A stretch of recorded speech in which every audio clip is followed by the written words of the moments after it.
One of the worst launches of a character the MCU has ever had was the character of Echo in the Hawkeye series. Because I went into the Hawkeye series thinking, well, Echo in the comics is kind of an interesting character. Let's see what it is. And I came away from Hawkeye caring less about Echo than I did before Hawkeye started. It was a terrible introduction. And so and don't lie, I know many of you have been completely indifferent to this coming Echo show. I'll say it. I didn't care. Don't care about this Echo show because what they did with Echo in the Hawkeye series made me not care. So it was with a little bit of a surprise because I even thought there was still a chance, even though I know they already shot the show, I thought there was a chance they would never air it. I think I even said that on the show. I thought there was honestly a chance they wouldn't even air their show. Well, yesterday we found out that today they were going to be dropping the first trailer for Echo. And it changed everything. Before I say why, let's go over to this. This comes to us from Variety, who wrote the following, who said this. The Marvel series Echo, which debuted its inaugural trailer on Friday and premieres on January 10th, contains several firsts for the company. It's the first Marvel Studios production that will debut on Disney Plus and Hulu. The first that will have every episode available to binge at once. That's actually a little bit of a red flag to me. But and the first that will be rated TVMA. Okay, a whole bunch to unpack here. Let's start just with the trailer itself, okay? The trailer itself is spectacular. I say this as a person who couldn't give two squirts of urine about this character they introduced us to in Hawkeye. And I watched this trailer going, yeah, let's see how bad. This was me. I'm admitting it. Let's see how bad this thing's going to be. It's probably going to be pretty bad. And I played it and I'm like, what the hell? Like that whole thing about like even Kingpin, like seeing a guy kind of mocking her and then he beats the living shit out of him for it. I mean, like just a narrative. I'm not talking like any trailer. Any trailer can take a rapid succession of images and punches and gunshots and swords. Any trailer can do that, right? This trailer was a self-contained little story.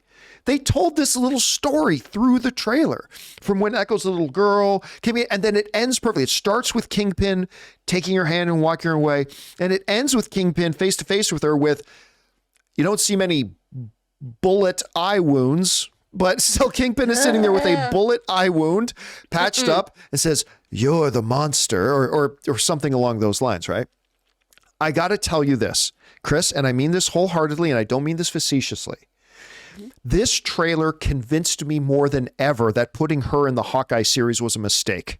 This trailer should have been our first exposure to this character.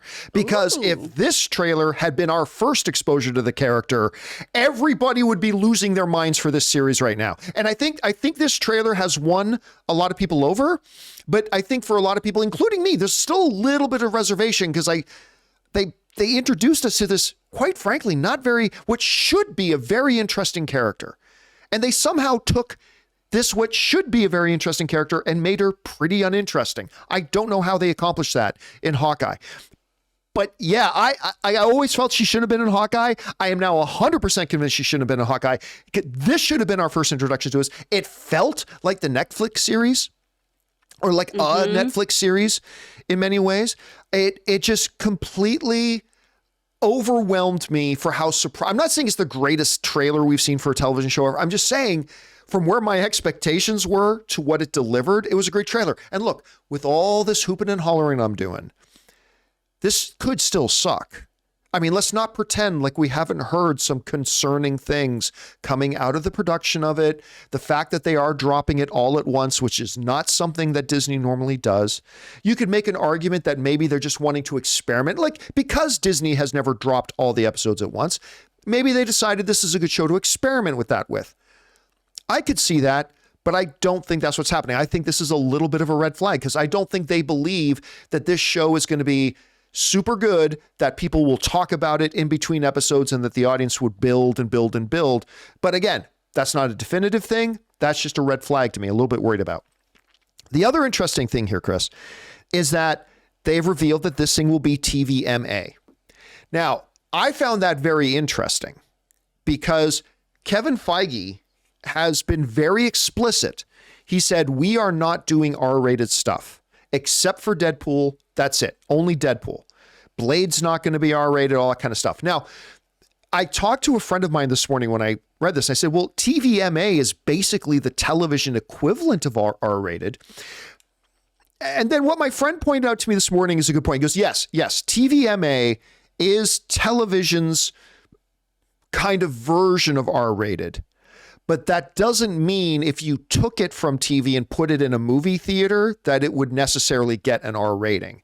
There's a lot of stuff in movie theaters that sometimes get a PG-13, like a hard PG-13, that if they put that on television could get a TVMA rating. I'm like, oh, okay, a little bit of semantics, but I'll accept that for now. Guys, we want to take a second to thank a sponsor of today's video, Mint Mobile. Signing your life away to a big wireless provider is kind of like being trapped on a roller coaster from hell. Sure, it looks like fun at first. They probably even threw in a free phone, but now you can't get off. Month after month of insane bills and unexpected thrills, like overages and surprise fees. If that sounds like your current big wireless plan, it's time to get off the ride with Mint Mobile. For a limited time, wireless plans from Mint Mobile are just $15 a month. That's unlimited talk, text, and data for just $15 a month. You guys know before I came to Mint Mobile, I was paying triple what I am paying now on the standard big wireless plan, and I will never go back. All plans come with unlimited talk, text, and high-speed data delivered on the nation's largest 5G network. Use your own phone with any Mint Mobile plan and bring your phone number along with all your existing contacts. To get your new unlimited wireless plan for just $15 a month and get the plan shipped right to your door for free, go to mintmobile.com/Campea. That's mintmobile.com/Campea. Cut your wireless bill to just $15 a month at mintmobile.com/Campea. Anyway, Kris, I'm shocked. I am agog and aghast of how good this trailer looks. Again, it's probably just a bait and switch. It's probably going to be a terrible show. I don't know. No, but it could be good. I am suddenly interested in watching this show, and 5 hours ago, I was not, and now I am. You saw the trailer. First of all, a lot of stuff to break down here. Number one, what did you think of the trailer? What do you think of their strategy to do it, dropping the entire series at once? By the way, only 5 episodes. So in case I'm not normally already pissed off about the stupid 6-episode thing they do. Yeah. Oh yeah, you don't like 6, Campea? How about 5? You like that? And the fact that it's going to be TVMA. A lot to break down here. What did you think? Yeah. Okay, first of all, honestly, I thought I was going to be coming in here defending this trailer and being like, see how good this looks, Campea? See? Because this was a point of contention for us. If I was like, I think Echo's a really interesting character. Sure, I think Hawkeye made a lot of missteps because that show just, I think, chose so many of the wrong paths and so much of the wrong execution there. Because again, Clint's such an interesting character too. We're finally exploring him as a deaf character as well. And we'd really just instead are kind of all over the place. We gloss over Ronan. We made it more Christmassy, which should be my thing, and it still didn't work for me. That all aside, I was blown away by this trailer because my expectations for this really were starting to dwindle because I felt like the little engineer that could whenever we were in the studio of like, but it'll probably be good, but maybe it'll be good. Okay, I keep hearing problems. Okay, all my insiders are telling me this. Oh, this is happening right now. Oh gosh, production is just a mess. So to see this trailer come to fruition this way is lovely. I had no idea it was going to be this violent. None whatsoever. That first kind of under the jaw shot on Disney? Yeah. On Disney? And I mean, it makes me rethink everything I've said about some of the other shows too of, oh, we're not going to have a Punisher because how do you do that show? Apparently like this. I love the parallels already between Kingpin and Maya. I love, love, love that you immediately think kind of too, well, Kingpin shouldn't have done that, but that guy was an asshole. Who makes fun of a kid? A deaf kid. Let alone a deaf kid. What a monster. So you see that kind of avuncular love, right? And sure, it is wildly misplaced and it is too violent, but you understand that they do have this connection. And that's going to be something that really is going to be just eating at her throughout this because of what she knows about him now. The styles throughout the trailer, too, look really interesting. Not only do we have some really crazy kind of John Wick-esque fight choreography, but there were also those cut-tos of black and white, different kind of camera tilts and things happening, too. Stylistically, it was really, really well done. Yeah. And that's one of the things we've talked about with Disney, too, of take some chances, do some things. We've had so much formulaic superhero stuff. Comic books, one of the best things about them is that they were always willing to risk, right? All the real good stuff that we first got would try different genres or try different angles on things. And I love to see that here.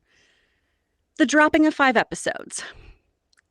My only hope here is that because it's just 5, this is more like an incredibly long movie. Right. But I'm hoping we keep that breakneck pace that makes you go, God, I have to binge watch another episode. I need to watch this right now.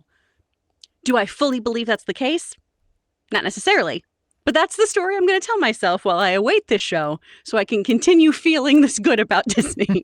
Because I think it's such a good character, and I think there are some really cool things to explore here. And again, that chosen family, that found family dynamic falling apart, I think is something just really, really ripe for some really good storytelling. And I hope they stick the landing on this, because to your point, we've seen so many good trailers. That's the point of a trailer. Yeah. No one makes a dog shit one. Secret Invasion trailer was great. The Secret Invasion, that show hurts my soul so much, especially because it was still so well acted for the most part too, where you're like, you guys, you tried so hard. So I'm really hoping Disney just gets it together. If it's anything like Loki, right? I know apples and oranges in terms of narrative, but if it's anything like the execution we've been seeing of that show and that season 2 in particular, I'm really, really hopeful for this. By the way, last night's episode of Loki, probably my least favorite so far. It was very time travel-y. Yeah, well, not only was it time traveling, which is fine because that's part of what this world is.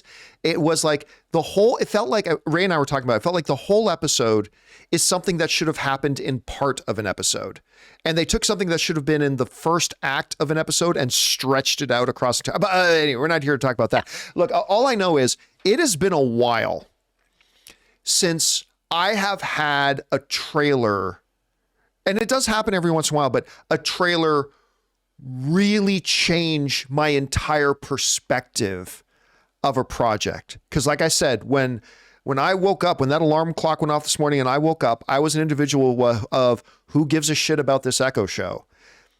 And now I sit here, somebody goes, I want to see this Echo show. That trailer, it is I give all the shits. Oh my God, the trailer's so good. Again, listen, and for anybody saying, well, Campea, don't get too ahead of yourself. I know. The series may suck. It may totally be the worst piece of garbage that I've been expecting it to be this whole time. But call it like you see it and give credit where it's due. This trailer, as much as I've been talking shit on the potential of this series, this trailer looks fantastic. And it really, maybe this opens new doors. Who knows? Hey guys, thanks so much for watching this video. Make sure you like the video, leave a comment, and subscribe to our channel. And don't forget, we have a daily podcast called the John Campea Show podcast, available on Apple Podcasts, Spotify, or your favorite podcasting app of choice. Go and subscribe to it today so it'll be there when you need it.